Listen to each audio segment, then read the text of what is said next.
क्या कोई इंसान युगों युगों तक जिंदा रह सकता है?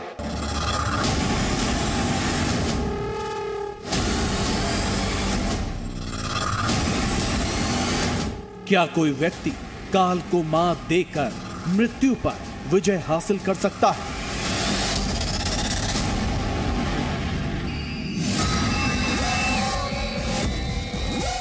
आज हम आपको एक ऐसे व्यक्ति के बारे में बताएंगे जो इस धरती पर वर्षों से मुक्ति की आस में भटक रहा है।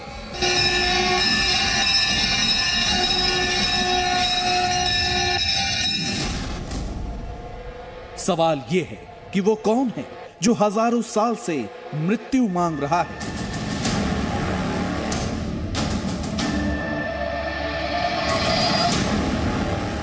आज हम सुलझाएंगे कल्पना से परे सदियों से जीवित एक अनंत जीवी योद्धा का रहस्य।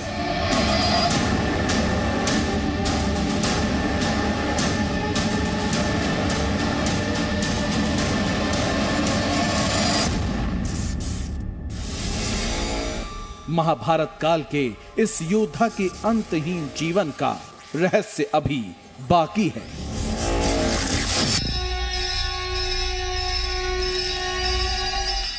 जो इस धरती पर आया है उसे एक ना एक दिन जाना होगा। कोई अमर नहीं है, लेकिन इसके बावजूद पौराणिक मान्यता है कि इस पृथ्वी पर 8 ऐसे लोग हैं जिन्होंने मृत्यु को भी मात दी है। उन्हें अमरता का वरदान हासिल है, लेकिन इनमें से कुछ ऐसे हैं जिनके लिए यह वरदान एक श्राप बन गया है। वो हजारों सालों से इस धरती पर सशरीर मौजूद हैं। इन्हीं 8 अनंत जीवियों में से एक है महाभारत का महायोद्धा अश्वत्थामा, गुरु द्रोणाचार्य का बेटा अश्वत्थामा। वो अश्वत्थामा जिसे श्री कृष्ण ने अमरता का श्राप दिया था। इस श्राप के असर से अश्वत्थामा को आज भी मुक्ति नहीं मिली है। कहा जाता है कि वो आज भी जंगलों में भटकता है। आज भी अश्वत्थामा को देखे जाने के दावे किए जाते हैं। तो क्या वाकई अश्वत्थामा पिछले 5000 सालों से जीवित है, या फिर कहीं यह कोरी कल्पना बस नहीं है? आज उठाएंगे अश्वत्थामा के रहस्य से पर्दा। सनातन धर्म में कई ऐसे प्राचीन गुप्त और गूढ़ रहस्य हैं जो आज भी अनसुलझे हैं।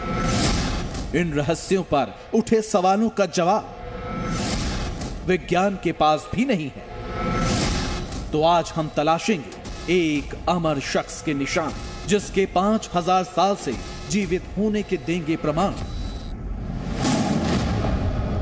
कहते हैं मौत एक शाश्वत सत्य है, मौत एक दिन हर किसी को आनी है। तो ये कैसे मुमकिन है कि एक इंसान हजारों सालों से जीवित हो? सुनने में ये काल्पनिक लगता है, लेकिन विज्ञान कल्पनाओं के प्रमाण देखकर ही उसे सत्य मानता है। तभी तो हमने महाभारत काल के बीच जाने के हजारों साल बाद अश्वत्थामा के जीवित होने के दावों को विज्ञान की कसौटी पर परखा। हमने बहुत रिकॉर्ड्स देखे, बहुत रिव्यू किया। जो लास्ट हमको मिला है रिकॉर्ड में, वो एक आदमी जो टर्किस्तान में था, वो था 157 year old. That was the highest age that we have seen. सबसे ज़्यादा एज के जो आदमी मिले वही मिले रिकॉर्ड में। यानी अश्वत्थामा को सशरीर देखे जाने की बातें एक कोरी कल्पना हो सकती हैं, लेकिन हकीकत कुछ और ही है। कुछ लोग अश्वत्थामा के चिरंजीवी होने के प्रमाण देने की बात करते हैं। ये वो लोग हैं जिन्होंने खुद अपनी आंखों से द्रोणाचार्य पुत्र अश्वत्थामा को देखा है। अश्वत्थामा रोज आते हैं। हाँ, यहाँ माली शाम को सफाई करता है और रात में ताला बंद रहता है, फूल माला चढ़ जाते हैं। जब हम लोग उठते हैं यहाँ सुबह दर्शन करने आते हैं तो यहाँ सब फूल माला चढ़े मिलते हैं कि भाई यहाँ पे अश्वत्थामा आते हैं और यहाँ पे शिवलिंग है। ये शिवलिंग के ऊपर फूल चढ़ा के जाते हैं। यहाँ पर अश्वत्थामा आते हैं और रात्रि में आते हैं। बहरहाल यहाँ जो भी आता है बहुत शांति मिलती है, बहुत सुकून मिलता है। और रात में वो आते हैं तो यह मंदिर बिल्कुल साफ हो जाता है, ताले बंद हो जाते हैं सब पूरे। मगर वो आकर के अपना कहीं पुष्प चढ़ाते हैं उसमें, या कहीं उसमें मतलब कोई भी, कोई तुलसी पत्ती या कुछ भी चढ़ी हुई मिलती है, श्रृंगार उनका मिलता है। क्या ये ऐसे दावे हैं जो विज्ञान के हर सिद्धांत को झुटला रहे हैं। तो क्या सच में आज भी जीवित है अश्वत्थामा? या फिर अश्वत्थामा में लोगों के अटल विश्वास के कारण ये किस्से कहानियां एक परम सत्य का रूप ले चुके हैं। आज अविश्वसनीय और कल्पना से परे इस रहस्य को हम परत दर परत खोलने जा रहे हैं, क्योंकि अश्वत्थामा के जीवित होने का दावा सिर्फ दंत कथाओं से जन्मा एक फसाना है, या फिर अश्वत्थामा का इस धरती पर होना हकीकत। अश्वत्थामा का ये रहस्य अभी बाकी है। देश के कई हिस्सों में अश्वत्थामा के जिंदा होने के दावे लोग कर रहे हैं। सुनने में यह कल्पना से परे है कि कोई इंसान 5000 साल से सशरीर जीवित हो। ऐसे में आज हम खुद करेंगे इस दावे की पड़ताल, उठाएंगे हर किसी के सामने सवाल, मांगेंगे वो प्रमाण जिससे साबित हो जाए कि महाभारत कालीन योद्धा अश्वत्थामा आज भी जिंदा है। तो इस सबसे बड़ी पड़ताल की शुरुआत हम करने जा रहे हैं और आगे जो खुलासे देखने को मिलने वाले हैं वो आपको हैरान करने वाले हैं। दिल थाम कर बैठिए, क्योंकि एक बड़ा रहस्य आज खुलने जा रहा है। एमपी, यूपी और न जाने कितने ही राज्यों में लोगों ने अश्वत्थामा को देखने का दावा किया। सबके दावे और बयान बिल्कुल एक जैसे हैं। तो क्या लोगों के विश्वास ने उस मान्यता को जन्म दिया है कि अश्वत्थामा जीवित है? अश्वत्थामा आज भी एक हकीकत है या फिर एक कोरी कल्पना? आज हम अश्वत्थामा को देखने वालों के दावों को विज्ञान और प्रमाण के तराजू में तोलेंगे और उठाएंगे अश्वत्थामा के सदियों से जीवित होने के उस रहस्य से पर्दा जो अभी भी बाकी है। हमने अश्वत्थामा के सशरीर इस धरती पर भटकने की पड़ताल और तफ्तीश उस जगह से शुरू की जहां उनके रोज आने के दावे हमें सुनने को मिले थे। हम यूपी के कानपुर के खीरेश्वर मंदिर और एमपी के बुरहानपुर के असीरगढ़ के गोपेश्वर मंदिर में अश्वत्थामा के आने का इंतजार करेंगे और देखेंगे लोगों के दावों के अनुसार अश्वत्थामा क्या आज आते हैं। क्या हमें अश्वत्थामा के जीवित होने के प्रमाण मिलेंगे या फिर लोगों के अश्वत्थामा को देखने वाले दावे बस उनकी मृग मरीचिका साबित होंगे। कहते हैं इन दो मंदिरों में अश्वत्थामा रोज रात आते हैं और रात के तीसरे पहर में शिवलिंग की पूजा करके गायब हो जाते हैं। इतिहास में ऐसी कई कथाएं सुनाई जाती हैं जिनके आज तक प्रमाण नहीं मिले। महाभारत को वैसे भी भारत के लिखित इतिहास में जगह नहीं दी गई। ऐसे में अश्वत्थामा के अस्तित्व को लेकर हजारों सवाल आज भी बाकी हैं। जहां आस्था हो, लोगों का विश्वास हो, वहां घटनाएं सिर्फ विज्ञान के चश्मे से नहीं देखी जाती। महाभारत के उस परम योद्धा से साक्षात्कार के लिए हमारी धड़कनें भी बढ़ चली थी। हम ये सोचकर रोमांचित हो गए कि क्या वाकई आज हमारा सामना महाभारत युग के उस योद्धा से होगा? क्या हम हजारों साल से भी अधिक उम्र के इंसान को देख पाएंगे? क्या हम अश्वत्थामा को सशरीर देख पाएंगे या फिर कोई दिव्य शक्ति से होगा हमारा आमना सामना? ऐसे अनगिनत सवाल हमारे मन में थे, पर वक्त इन सभी सवालों के जवाब ढूंढने का था। हमने अपनी पड़ताल इन दोनों जगहों से शुरू की। सबसे पहले हम आपको उन चश्मदीदों की बातें सुनाते हैं जिनके दावे के अनुसार अश्वत्थामा रोज अपने निशान छतरपुर और असीरगढ़ शिवालय में छोड़ जाते हैं। हमारी यहाँ 36वीं पीढ़ी है। 36 पीढ़ियों से हम लोग पीढ़ी दर पीढ़ी पूजा आरती करते चले आ रहे हैं। तो महाभारत में जब अश्वत्थामा ने पांडवों के बच्चों का सर काटा, उनकी मणि निकाली गई, उन्होंने भगवान कृष्ण से विनती की इसकी क्षतिपूर्ति कैसे होगी। उन्होंने कहा जाइए शिव का पूजन करिए जिससे इसकी क्षतिपूर्ति होएगी। अपने पिताजी के स्थान पर आज भी वो पूजन कर रहे हैं। स्वतम आते हैं, जैसे अब मान गया कि वो काम हमारा हो ही जाता है। हाँ, गेट बंद रहता है, अंदर नहीं, पूजा हो जाती है। ये ईमान है और का। उन्होंने जैसा देखा कि भाई उनके बोलते कि बहुत बड़े बड़े पैर है और बड़े बड़े पैर होने के बाद में जो है तो उन्होंने जैसा उनका जो शरीर पे से खून निकल रहा था बहुत गन सारा, तो उन्होंने जिन्होंने भी देखा तो वो डायरेक्ट कोमा में चला गया। यानी मतलब वो होश में नहीं रहा, तो वो क्या बता सकेगा। अब हमारी उम्र 60 साल है, बराबर आते जाते यहाँ। हाँ, तो क्या आपने बचपन से ही ऐसा सुना है कि बचपन ना हमारे पूर्वज यहाँ आते थे, हमारे बाबा उधर आते थे, तब भी यही पोजीशन थी। पर सवाल यह है कि इस बात के क्या सबूत है कि अश्वत्थामा ही रोज शिवलिंग की पूजा करके जाते हैं? हर दावे की पुख्ता जांच के लिए हमने मंदिर में रात से लेकर सुबह तक के हर पल को अपने कैमरे में कैद करने की ठान ली।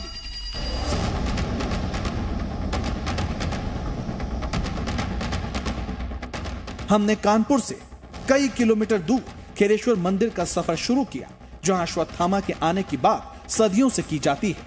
मैं आपको तस्वीरों के जरिए दिखाना चाहूंगी किस तरीके से हमारे ठीक सामने खेरेश्वर मंदिर मौजूद है और हमारी टीम यहाँ पर इस रहस्य की पड़ताल करने यहाँ पर पहुंची है।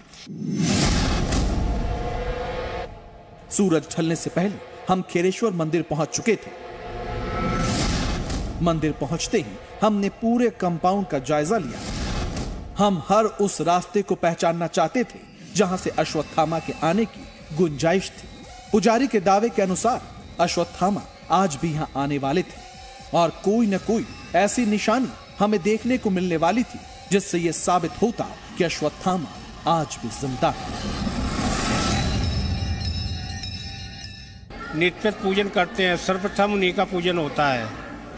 कभी जंगली पुष्प होते हैं, इन पुष्पों से भिन्न होते हैं। कभी चावल होता है, कभी जल होता है। एक अवशेष रोज नित्य मिलता है। हम लोगों ने जैसे ही प्रवेश किया तो शिवालय पूरा झाड़ झटक करके साफ था। न कोई धूप थी, न कोई दीप था, लेकिन सिर्फ एक ताजा फूल चढ़ा हुआ था। वो ताजा फूल आज भी मेरे जेहन में वैसा के वैसा ही है, लेकिन मैंने उस फूल को आज तक अपने इस क्षेत्र में तो क्या जहाँ कहीं भी गया हूँ उस प्रकार के फूल को मैं नहीं देख पाया हूँ। सवेरे सवेरे हम देखते थे तो फूल चढ़ते हुए दिखते थे, हमारे को चढ़े हुए। हाँ बताओ भाई, हमने देखा नहीं है लेकिन सुनते हैं कि यहाँ आते हैं आज भी, चूँकि सुबह फूल जो है यहाँ चढ़े मिलते हैं। आते हैं वो छाया बन करके अपना और पूजा पाठ करके चले जाते हैं। ताला वैसे बंद रहता है बराबर। धीरे धीरे रात का तीसरा पहर भी शुरू हो गया था। अश्वत्थामा अब किसी भी वक्त आने वाले थे। रात गहराने के साथ ही मंदिर के कपाट बंद होने का वक्त आ गया था। मंदिर में रात की आरती शुरू हुई।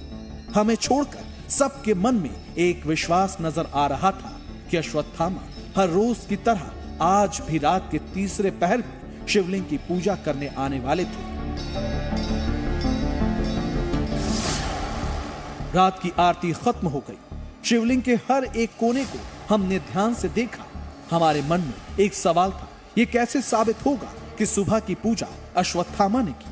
कहीं ऐसा तो नहीं कि रात के अंधेरे में किसी और ने पूजा की और दुनिया उसे अश्वत्थामा मानने लगी। अश्वत्थामा के होने या ना होने के रहस्य से पर्दा उठाने में कोई पहलू ना छूट जाए, इसलिए हमने एक और फैसला लिया। हमने तय किया कि हम पूरी रात उस मंदिर में ही बिताएंगे जहां अश्वत्थामा के आने की संभावना थी। मंदिर के चप्पे चप्पे को हमने बारीकी से देख लिया था। हमने हर दृश्य को अपने कैमरे में कैद भी कर लिया था। हमने अपनी पड़ताल को और पुख्ता करने के लिए शिवालय के कपाट पर अपना ताला लगाने का फैसला भी किया। यहाँ के जो मुख्य पंडित जी हैं उस पे वो ताला लगाते हैं। उन्होंने ये जो है किवाड़ आप देख सकते हैं किस तरीके से बंद कर दिया। अब इस किवाड़ पर ताला लग चुका है। यहाँ अंदर आने जाने का रास्ता बंद हो चुका है। सिर्फ इतना ही नहीं, अपनी संतुष्टि के लिए ताकि यहाँ पर कोई ना आ पाए, हम अपने एक सहयोगी राहुल से ये निवेदन कर रहे हैं कि वो भी अपनी तरफ से एक ताला मारे। आप देख सकते हैं जी न्यूज के द्वारा भी इस मंदिर के दरवाजे पर एक ताला लगाया गया है। इतना ही नहीं, हमने हर उस रास्ते पर पहरा लगाने की ठान ली जहां से किसी आम इंसान के अंदर आने की थोड़ी भी संभावना नजर आती थी। हमने मंदिर के मुख्य दरवाजे पर भी बाहर से ताला लगवा दिया ताकि बाहर से कोई हमारी इजाजत के बगैर अंदर ना आ सके। शिवालय में प्रवेश करने के हर रास्ते पर हमने अपने ताले लगा दिए थे। हम पूरी तरह से आश्वस्त हो चुके थे कि आज की रात इस शिवालय परिसर में सिर्फ हम होंगे। अब ऐसे में अगर कुछ सामने आ सकता था तो वो था रात के रहस्य का वो सच जिसे आज तक किसी ने नहीं देखा था, पर दावे हर किसी ने किए थे। चिरंजीवी पुरुष अश्वत्थामा या उनके होने के प्रमाण बस थोड़ी ही देर में मिलने वाले थे। मंदिर के कपाट और मुख्य दरवाजे पर हमारा ताला लगाया जा चुका था। इतना ही नहीं, हमारी टीम भी पूरी रात मंदिर परिसर में ही मौजूद रही। ऐसे में किसी इंसान तो क्या, किसी परिंदे के भी मंदिर में प्रवेश की गुंजाइश नहीं बची थी। अश्वत्थामा के युगों युगों से धरती पर भटकने के किस्सों का सच बस कुछ ही देर में सामने आने वाला था। भोर होने में कुछ वक्त ही बचा था। अश्वत्थामा के रहस्य से पर्दा उठने ही वाला था। मंदिर के कपाट पर ताला जस का तस लगा हुआ था, किसी ने उसे छेड़ा भी नहीं था। हम थोड़ी थोड़ी देर में पूरे मंदिर परिसर का जायजा ले रहे थे। हमें ना तो कुछ असामान्य दिखा और ना ही हमारे सामने कोई अविश्वसनीय घटना हुई। अश्वत्थामा के आने का वक्त अब आ चुका था। हमने अपनी निगाहें अब मंदिर के कपाट पर टिका दी थी। अंधेरा छटने वाला था, सुबह होने को थी, तभी दरवाजे पर किसी के आने की आहट सुनाई दी। ये आवाज सुनकर हम रोमांच से भर उठे। हमें लगा कि आज कुछ अविश्वसनीय घटना के हम साक्षी बनने जा रहे हैं। हमारी टीम चौकन्नी हो गई, लेकिन हमने जब नजर घुमाई तो पाया कि मंदिर के पुजारी सुबह की पूजा की तैयारी के लिए मंदिर में प्रवेश कर चुके थे। मंदिर के कपाट खुलने में थोड़ा वक्त ही बचा था। अश्वत्थामा के आने के निशान हमें मंदिर परिसर में देखने को नहीं मिले। लोग कहते हैं कि अश्वत्थामा पास के जंगलों में भी दिखाई पड़ते हैं। हमने खेरेश्वर मंदिर के पास जंगलों में भी पड़ताल की, लेकिन हमें अश्वत्थामा के होने का नामो निशान वहां भी नहीं मिला। हम वापस मंदिर में लौट आए। हमने ये सुनिश्चित कर लिया था कि अश्वत्थामा ना तो मंदिर आए और ना ही पास के जंगलों में वो दिखाई दिए। कहते हैं चमत्कार बंद दरवाजे के भीतर भी होते हैं। हमारी आंखों के सामने कोई मंदिर में नहीं आया। मुमकिन है कि आप सोचें कि जब हम जंगल में गए तो इसी बीच मंदिर का दरवाजा खोल दिया गया, लेकिन ऐसा होना असंभव था, क्योंकि दरवाजे पर लगे एक ताले की चाबी हमारे पास मौजूद थी। पुजारी जी ने वादे के अनुसार लाइव कैमरे और हमारे सामने ही मंदिर का दरवाजा खोला। इस दौरान हमारे मन में एक बेचैनी जरूर थी कि क्या जो किस्से या कहानियां अश्वत्थामा को लेकर सुनाई जाती हैं वो सच हैं? क्या वाकई आज भी अश्वत्थामा के होने का प्रमाण हमें मिलेगा? रहस्य से पर्दा बस चंद मिनटों में उठने वाला था। मंदिर के कपाट से होते हुए सबसे पहले हम गर्भगृह में पहुंचे। हमने अंदर जाते ही शिवलिंग के साथ ही पूरे मंदिर को फिर से देखा। पहली नजर में तो ऐसा कुछ नहीं दिखा जो विचलित करता हो, लेकिन शिवलिंग पर चढ़ाए फूलों को लेकर पुजारी जी के बयान सुनकर आप भी हैरान हो जाएंगे। हमको तो इस शिवलिंग पे जल चढ़ा हुआ दिख रहा है। अर्घे में जो जल दिख रहा है वो बाबा अश्वत्थामा ही का है। और क्या क्या आपको कुछ बदलाव नजर आ रहे हैं? जैसे आप छोड़ के गए थे, क्योंकि आपने अंतिम बार यहाँ पर पूजा अर्चना की थी, आप ही ने अंतिम बार शिवलिंग को देखा था। हमको एक दो फूल इसमें ताजे दिख रहे हैं, बाकी सब बाकी वो शाम को जो चढ़ाए थे वही पुष्प मिल रहे हैं। हम पूरी रात जागे थे। मंदिर में हमारे अलावा कोई दूसरा मौजूद तक नहीं था। मंदिर पर हमारा ही ताला लटक रहा था। ऐसे में ये ताजे फूल अंदर कौन लाया? लोहे का दरवाजा बंद था तो कोई अंदर कैसे आया? साफ था कि कोई इंसान तो अंदर प्रवेश नहीं कर सकता था। तो क्या अश्वत्थामा ने कोई दूसरा रूप लेकर ये पूजा की? हमारे ये सवाल सामान्य नहीं थे। पूजा की तैयारियों में जुटे पुजारी और सभी लोग बेहद सामान्य नजर आ रहे थे, मानो जैसे ऐसा चमत्कार देखना उनके लिए कोई रोज की बात हो। ऐसा ही कुछ नजारा असीरगढ़ के किले पर स्थित शिव मंदिर का भी था। मंदिर में रात के तीसरे पहर में पूजा हो चुकी थी, जबकि पहाड़ी पर मौजूद उस मंदिर में रात के समय कोई नहीं रुका था। विज्ञान उसे ही मानता है जो आंखों के सामने और प्रमाण के साथ हो, पर चमत्कार शायद इसे ही कहते हैं। तो क्या जो दावे लोग सदियों से करते आ रहे थे वो सच हो गया था? आस्था और विश्वास के चश्मे से देखें तो अश्वत्थामा के मंदिर में आकर पूजा कर जाने की बात सत्य सी प्रतीत हो रही थी, पर विज्ञान की नजर से अश्वत्थामा को लेकर सुनाई जाने वाली कहानियों और किस्सों के प्रमाण हमें नहीं मिले। अश्वत्थामा को हमने नहीं देखा। ऐसे में लोगों के किए दावे किस्सा मात्र लगे, पर मंदिर पर लगे ताले के बावजूद अंदर शिवलिंग पर मिले ताजे फूल ये बताते हैं कि कुछ तो रहस्यमय है, जिस पर से पर्दा उठाना आम इंसान के बस की बात नहीं है। आज के इस खास एपिसोड में बस इतना ही। अगले एपिसोड में हम एक और रहस्य से भरे विषय को लेकर आएंगे। फिलहाल दीजिए इजाजत।